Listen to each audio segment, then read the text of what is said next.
Assalamualaikum warahmatullahi wabarakatuh. Introduce, my name is Rizky Amalia. My registration number A1M2191110. I will present our material from the group 8, namely small group and individual teaching skill. Microteaching is a teaching method in the context of mastering basic teaching skill, where teaching activities in all aspects are then reduced or simplified.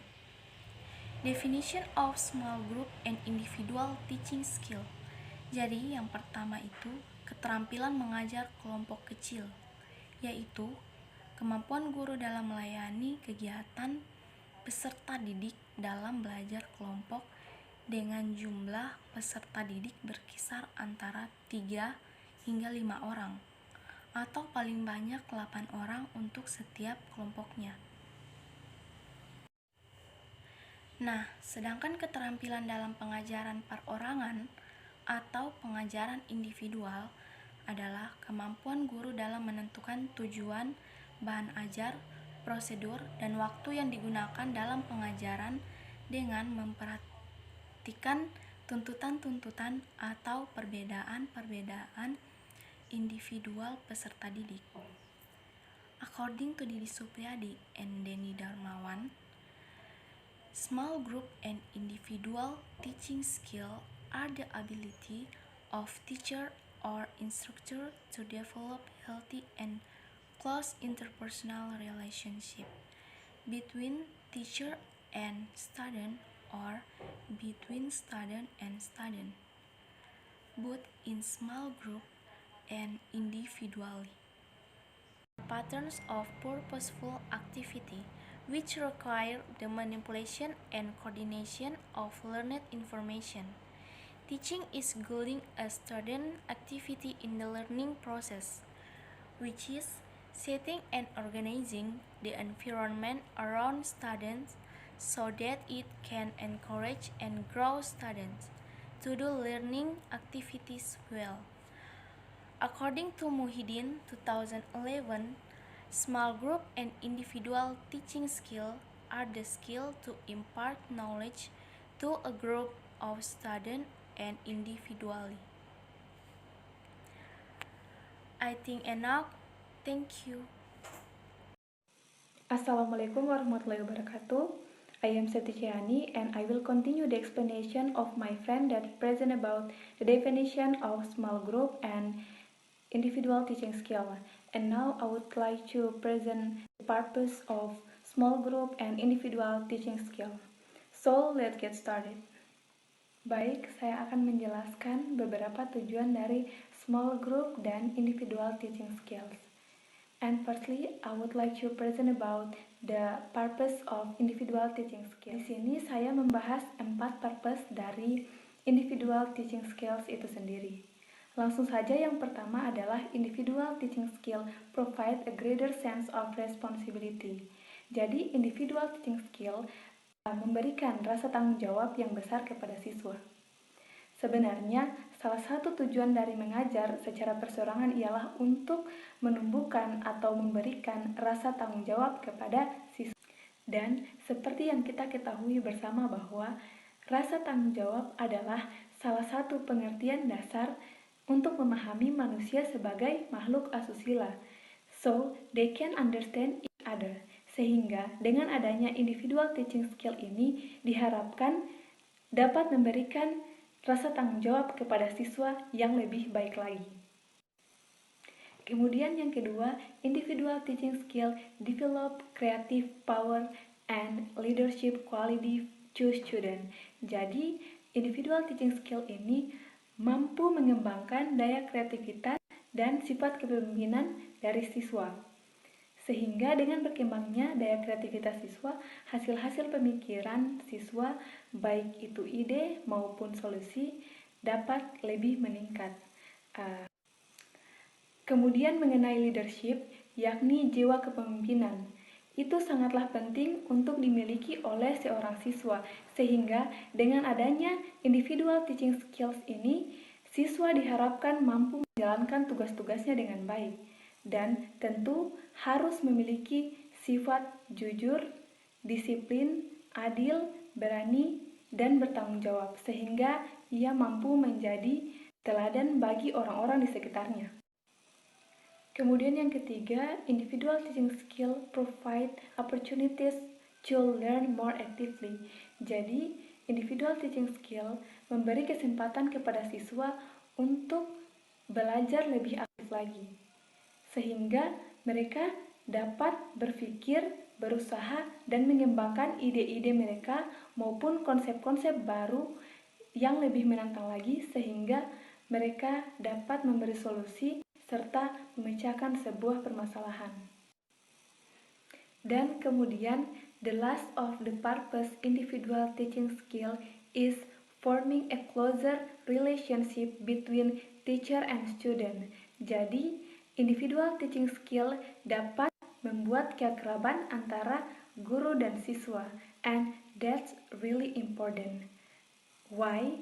Karena hubungan keharmonisan antara siswa dan guru dapat menciptakan kedekatan hati, sehingga diharapkan tujuan pembelajaran dapat dicapai dengan maksimal. Karena sudah seharusnya sebagai seorang guru dapat menciptakan suasana nyaman dan menyenangkan bagi siswa. Okay, those are some importance of individual teaching skill. Then I will continue to present about the purpose of small group teaching skill. Jadi di sini saya akan membahas 3 purpose. Dan yang pertama, small group teaching skill improve the quality of learning through group dynamics. Jadi small group teaching skill meningkatkan kualitas pembelajaran dalam dinamika kelompok.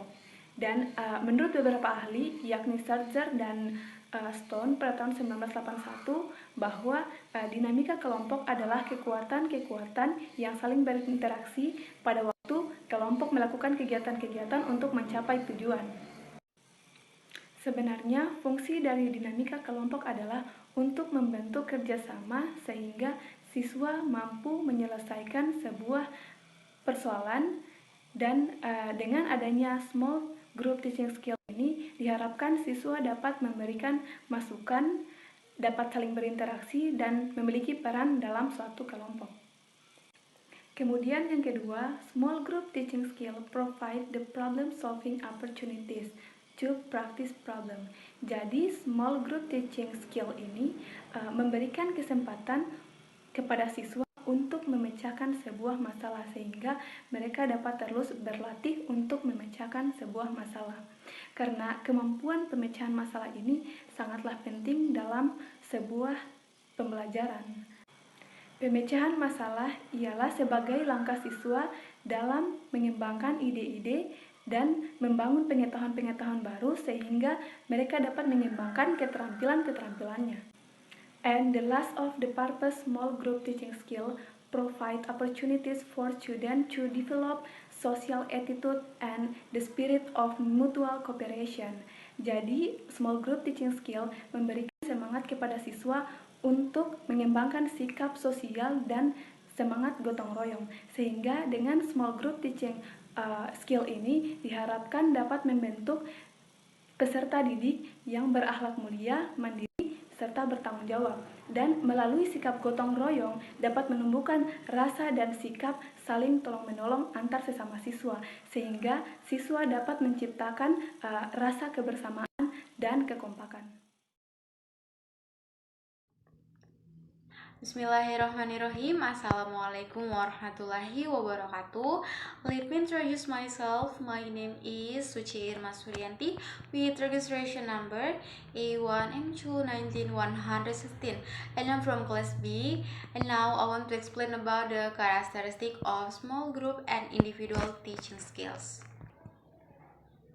Specifically, the characteristic of learning models carried out in small group and individual among other, and marked by the presence of one is close personal relationship, student to teacher, teacher to student, and student to other student. Maknanya bahwa hubungan yang harmonis antara guru dan siswa akan menciptakan kedekatan hati, sehingga tujuan pembelajaran dapat dicapai dengan maksimal. Seorang guru dapat menciptakan suasana dan nyaman, menyenangkan bagi siswanya di dalam kelas. Dan adanya interaksi guru dan siswa yang dilaksanakan secara intens dan memberikan pemahaman yang baik dan menumbuhkan kembali rasa hormat siswa kepada guru. Lalu dari interaksi yang baik ini, jika dipupuk secara terus-menerus, dapat mengasah kepekaan sosial satu sama lain. 2 is students carry out learning activities according to their respective ways, interests, and speeds. Maknanya bahwa setiap siswa memiliki bakat dan minat yang berbeda-beda. Ada yang menonjol dalam bidang olahraga, ada yang menyukai bidang seni, dan ada yang memiliki bakat di bidang akademik, dan ada pula anak memiliki bakat lebih dari satu bidang. Dan di sini peran seorang guru tidak berhenti sebatas pada mengajarkan pelajaran di kelas saja. Seorang guru juga memiliki peranan yang sangat penting dalam mengarahkan bakat dan minat siswa sehingga mereka mampu mengasah bakat dan minat tersebut dengan tepat. Di sini juga peran guru sebagai seorang pendidik yang ditugaskan untuk mendidik, mengajar, mengarahkan, melatih, menilai, dan mengevaluasi peserta didik. Dan oleh karena itu, guru harus mampu mengidentifikasi bakat setiap siswanya supaya dapat memberikan pengarahan, pengembangan sesuai dengan bakat dan minat yang dimiliki. Jika bakat dan minat siswa terasa dengan baik, maka tidak akan sulit bagi siswa meraih prestasi baik dalam bidang akademik maupun non-akademik. Mengingat bahwa bakat dan minat sangat penting bagi siswa untuk menyongsong masa depannya, guru pintar jangan malas untuk selalu mencoba berbagai cara dan mengembangkan bakat siswanya, karena sejatinya kebahagiaan seorang guru adalah kesuksesan siswa-siswinya. 3. The teacher guides students according to their potential. Guru bukan hanya melakukan transfer ilmu pengetahuan, lebih dari itu guru juga berperan dalam proses pengarahan minat dan bakat siswa. Guru sebagai orang tua siswa yang berada di sekolah memiliki kewajiban tidak hanya sekadar mematangkan aspek kognitif saja.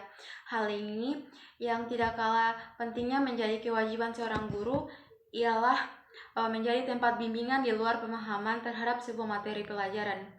Peran guru juga sangat penting ketika dihadapkan pada proses pengarahan minat dan bakat siswa. Minat dan bakat siswa dari seorang siswa nantinya bisa menjadi life skill yang bisa membantu mereka menjalani kehidupan. Nah, dari situ seorang guru ikut berperan ikut berperan dalam pengarahan minat dan bakat siswanya.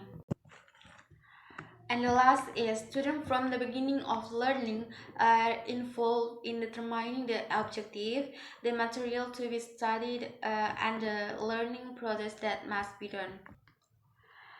Diartikan bahwa siswa berperan aktif sebagai partisipan dalam proses belajar mengajar.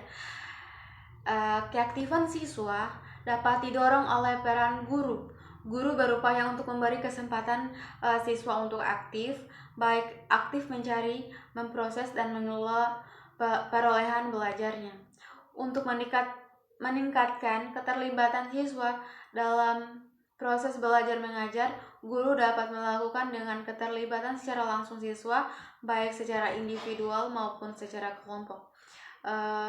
Penciptaan peluang yang mendorong siswa untuk melakukan eksperimen, upaya mengikut sertakan siswa untuk memberikan tugas kepada siswa untuk memperoleh informasi dari sumber luas, sumber luar kelas atau sekolah, serta upaya melibatkan siswa dalam merangkum dan menyimpulkan pesan pembelajaran. Dan adapun kualitas dan kuantitas keterlibatan siswa dipengaruhi oleh dua faktor tersebut, ya bisa dibilang faktor internal dan faktor eksternal.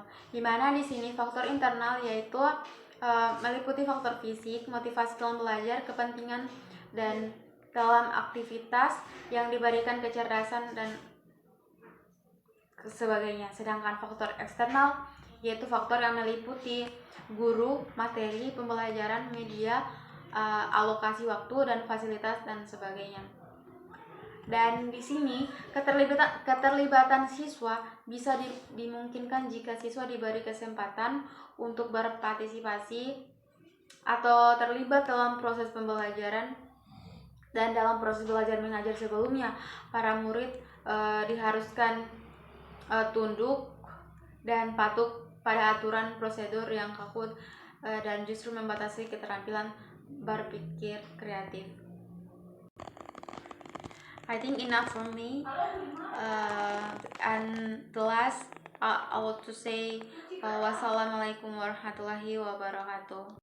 Bismillahirrahmanirrahim. Assalamualaikum warahmatullahi wabarakatuh. My name is Waode Nurul Amalia Fasihu with registration number A1M2 19122. I'm from class B. Today I'm going to explain about the components of individual and small group teaching skills. There are 4 components. The first is skills in planning and carrying out learning activities. This is related to program or curriculum development. Teacher must be skilled in making lesson plans that is related with the program and student needs and be able to implement these plans. Thus, teachers are required to be able and skilled in diagnosing students' academic abilities, learning styles, tendencies, interests, and level of student discipline. Maksudnya adalah, dalam komponen ini sangat berpengaruh terhadap program atau pengembangan kurikulum. Jadi, teacher atau guru itu dituntut untuk mampu dan berketerampilan untuk mendiagnosis setiap kemampuan siswa, gaya pembelajaran, minat dan bakat, ketertarikan, maupun tingkat dari disiplin siswa. The second component is organizing skills. During individual and small group learning activities, the teacher acts as an organizer. The teacher is in charge and monitors learning activities from beginning to the end. Student organization can be done by the first is informing. Informing di sini maksudnya adalah memberitahukan the basic competencies and learning indicators. Maksudnya adalah guru itu memberitahukan kompetensi dasar dan indikator pembelajaran kepada setiap siswa. Yang kedua yaitu carry out a variety of teaching support by provision of space, equipment, and instruction. Maksudnya adalah di sini teacher, guru itu memberikan variasi pembelajaran yang didukung oleh tempat, peralatan, dan instruksi yang diberikan untuk melaksanakan pembelajaran. Yang ketiga yaitu forming groups according to needs. Di sini guru membentuk sebuah grup atau kelompok kepada seluruh siswa itu tapi berdasarkan kebutuhan siswa. Yang keempat yaitu coordinate learning activities and carried out by students. Ini maksudnya adalah guru mengkoordinasi proses pembelajaran dan berdasarkan kebutuhan siswa. Yang kelima yaitu distribute proportional attention to the task and needs of students. Maksudnya di sini guru membagi atau mendistribusikan perhatian yang proporsional terhadap tugas-tugas dan kebutuhan siswa. Dan yang terakhir yaitu add the learning activities by asking for reports on the task. Maksudnya guru mengakhiri proses pembelajaran dengan menanyakan pengumpulan tugas-tugas yang telah dikerjakan oleh siswa. A personal approach can be done by first is show warmth and sensitivity to the things students need in learning activities both in small group or individually. Maksudnya adalah guru itu memberikan kehangatan dan kepekaan terhadap sesuatu yang dibutuhkan siswa dalam pembelajaran, baik itu dalam kelompok kecil maupun perseorangan. Yang kedua yaitu giving sympathy to the ideas conveyed by students by listening carefully to what is conveyed.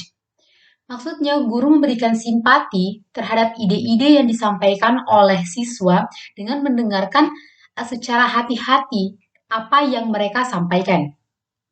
Yang ketiga itu provide response and response to the ideas conveyed by students. Ini berarti guru menyediakan atau memberikan respon yang baik dan reinforcement kepada ide-ide yang disampaikan oleh siswa. Yang keempat yaitu build relationship based on mutual trust with students. Jadi di sini guru membangun hubungan atas dasar kepercayaan kepada para siswa. Yang kelima yaitu preparedness to help students. Di sini guru memberikan persiapan untuk membantu setiap siswa yang membutuhkan. Dan yang keenam yaitu receive student complaints with full openness and understanding. Jadi guru di sini dengan full openness-nya dan pengertiannya itu menerima permasalahan atau komplain dari siswa-siswa yang bermasalah. Dan yang ketujuh yaitu controlling learning activities. Jadi maksudnya di sini guru itu mengontrol proses pembelajaran yang dengan menyediakan perasaan untuk menjaga, terus menyediakan fasilitas dan membangun kepercayaan kepada siswa sehingga berkesempatan untuk menyelesaikan masalah-masalah dari si siswa. The fourth component is guiding skills and facilitate learning. Individual or small group teaching means giving students the opportunity to learn on their own. So the student can really learn and learning objective can be achieved. Teacher must be skilled in helping student to learn easily and not experience discouragement. Jadi maksudnya adalah di dalam pembelajaran atau di dalam komponen ini pengajaran individual or small group itu maksudnya adalah memberikan siswa itu kesempatan untuk belajar sendiri. Jadi siswa itu sangat ingin belajar sehingga tujuan pembelajaran itu dapat dicapai. Jadi peran guru di sini harus berketerampilan untuk memfasilitasi atau membantu siswa dalam belajar secara mudah dan tidak patah semangat. Providing guidance and learning facilities to the students can be done by first is provide reinforcement and motivation to students. Maksudnya, di sini guru menyediakan reinforcement dan motivasi kepada siswa dari awal pembelajaran. Jadi pada saat memulai pembelajaran itu sudah diberikan reinforcement dan motivation kepada setiap siswa. Yang kedua yaitu providing assistance during learning for students who have difficulty completing learning task. Jadi di sini guru memberikan penguatan selama proses pembelajaran kepada siswa yang kiranya itu memiliki kesulitan dalam menyelesaikan tugas-tugas yang diberikan oleh guru. Yang ketiga yaitu monitoring towards the end of the learning activity.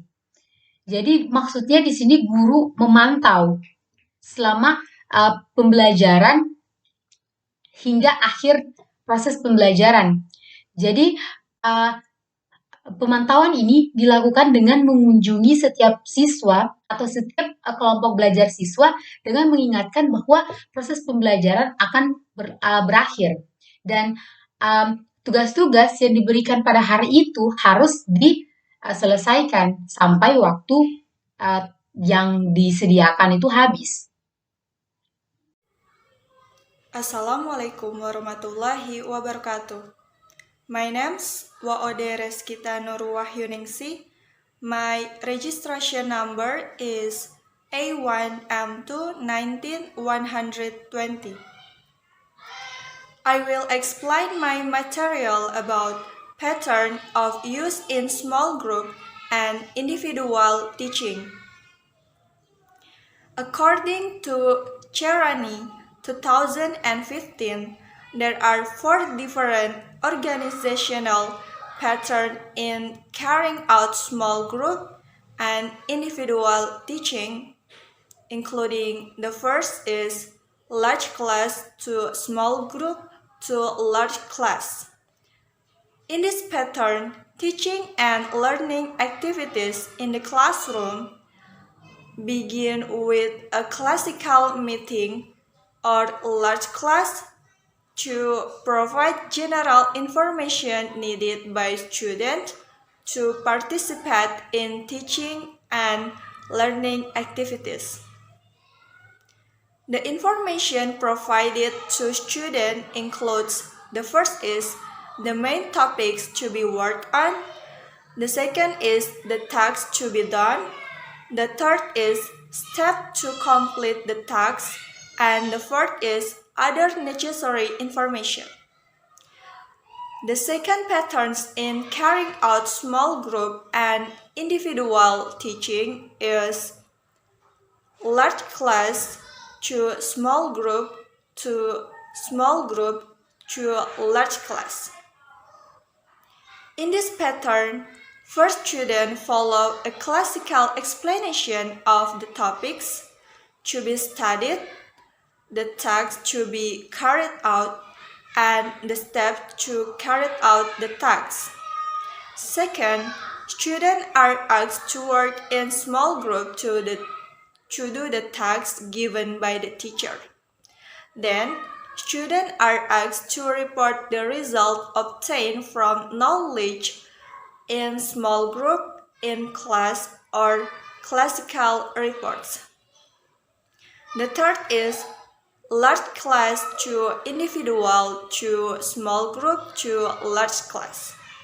In this pattern, the meeting begins with a general explanation of the subject matter to be studied as well as the tasks that students will do.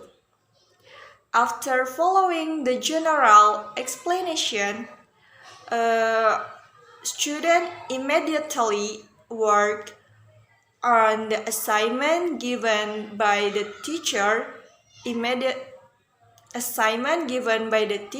individually. Then students were asked to join in small group to discuss the result that had been obtained from working individually to be discussed together in small group. After that, students were asked to report the result obtained in small group activities to all students in the class. The fourth is large class to individual plus individual to large class. The teaching and learning process begins with giving a general explanation to students about the material to be studied as well as the tasks that will be done by students. In addition, students are asked to work individually to carry out the tasks given by the teacher. Then, students are asked to report in class or classically. And that is my presentation about patterns in carrying out small group and individual teaching. If there are some mistakes, I apologize very much. Thank you.